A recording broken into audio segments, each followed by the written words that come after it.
श्री स्वामी समर्थ सर्वांना. आज आहे 4 डिसेंबर म्हणजे आज दत्त जयंती. आज दत्त जयंती निमित्ताने सर्वांचा उपवास असतो. आज दत्तभक्तांसाठी खूप हा महत्त्वाचा दिवस आहे. आजचा उपवास म्हणजे 4 तारखेचा उपवास हा 5 तारखेला सोडायचा असतो. तुम्ही दत्त जयंतीची पूजा ही तुम्ही घरीही करू शकता. तुमच्याकडे फोटो असेल त्याला अक्षदा हार वगैरे घालून मस्त त्याची पूजा करावी. जर तुमच्याकडे मूर्ती असेल तर त्याला मस्त पंचामृताने स्नान करून ते पाटावर मांडावे व तिथे अक्षदा ठेवून अक्षदा वाहून पूजा करावी. जेव्हा तुम्ही दत्तमूर्ती स्नान करणार त्यावेळेस तुम्हाला स्त्री सूक्त पुरुष सूक्त म्हणून स्नान करायचं आहे. हे सर्व मंत्र म्हणून तुम्ही दत्ताची मूर्तीही स्नान करू शकता. व दुसऱ्या दिवशी उपवास सोडण्यासाठी तुम्ही दत्त महाराजांना जे आवडीचे पदार्थ आहे ते तुम्हाला दाखवायचे आहे नैवेद्य म्हणून. त्यानंतर तुमच्या इथे जर जवळ कुठे स्वामी समर्थांचं केंद्र असेल तर तिथे तुम्हाला जायचं आहे किंवा दत्त मंदिर असेल तिथे तुम्हाला जायचं आहे आणि हा जो दिवस आहे तो साजरा करायचा आहे दत्त जयंती म्हणून. 12/19 हा साजरा होतो. तसेच सर्वजण एकत्र जमा होतात. हेच या दत्त जयंतीचं एक महत्त्वाचं कारण आहे. दत्त जयंतीला सर्व उत्सुकतेने येतात व तुमची जी मनाची इच्छा असते तीही पूर्ण होते.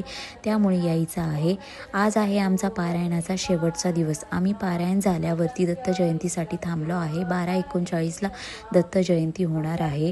त्याचप्रकारे आज श्री स्वामी समर्थांची जे फोटो आहे जी केंद्र आहे ते एक अतिशय सुंदर असं तिथे छान सजवलेलं आहे. त्याचप्रमाणे आज त्यांचा फोटोही खूप सुंदर दिसत आहे.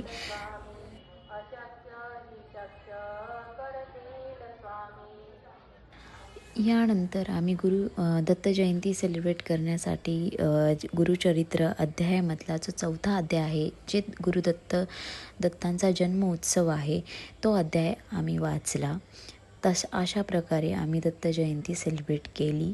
इथे आरती झाल्या. त्यानंतर आम्ही थोडंसं बाहेर आलो आणि हे जे आहे छान असा आम्ही व्हिडिओ काढला आहे महाराजांचा.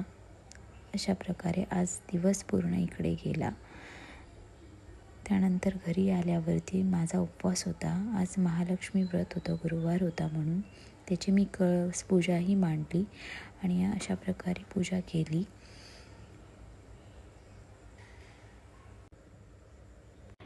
श्री गुरुदेव दत्त यांच्याबद्दल काय माहिती आहे जर असा तुमचा प्रश्न असेल तर दत्तात्रय हे आपल्या धर्मातील आदर्शवादी संन्यासी आणि योगाचे देव आहेत, ज्यांना ब्रह्मा विष्णू आणि शिव या त्रिमूर्तींचा अवतार मानले जाते.